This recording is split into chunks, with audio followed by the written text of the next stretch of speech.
नमस्कार दोस्तों, मानपूर्णा चैनल में आप सभी का स्वागत है। आज हम आपके लिए माघ मास के 12वें अध्याय लेकर आए हैं। तो चलिए आरंभ करते हैं।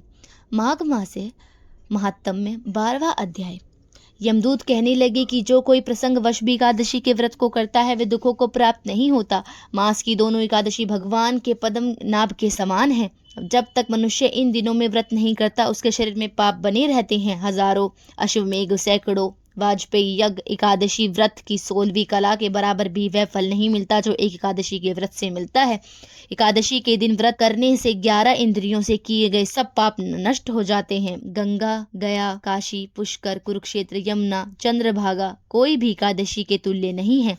इस दिन व्रत करके मनुष्य अनायास ही वैकुंठ लोक को प्राप्त होता है। एकादशी को व्रत और रात्रि को जागरण करने से माता पिता और स्त्री के कुल की 10-10 पीढ़ियां उद्धार पाती हैं। वह पीतम्बर धारी होकर भगवान के निकट रहते हैं। बाल, युवा और वृद्ध सब तथा पापी भी व्रत करने से नरक में नहीं जाते। यमदूत कहते हैं कि हे वैश्य, सूक्ष्म मैं तुम्हें नरक से बचने का धर्म कहता हूँ। मन, क्रम, वचन और प्राणी मात्र का द्रोह न करना, इंद्रियों को वश में करना, ध्यान देना, भगवान की सेवा करना, नियम पूर्वक वर्षाश्रम धर्म का पालन करना, इन कर्मों को करने से मनुष्य नरक से बचा रहता है।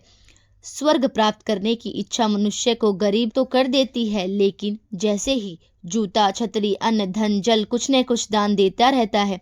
दान देने वाला मनुष्य कभी भी यम की यातना को नहीं भोगता तथा दीर्घायु होकर धनी रहता है। वह बहुत कहने से ही क्या अधर्म ही मनुष्य बुरी गति को प्राप्त होता है। मनुष्य सदैव धर्मों के कार्य में ही स्वर्ग प्राप्त कर सकता है, इसलिए बाल्यावस्था से ही धर्म के कार्यों का अभ्यास करना चाहिए। धन्यवाद। आपसे फिर मिलेंगे 13वें अध्याय के साथ।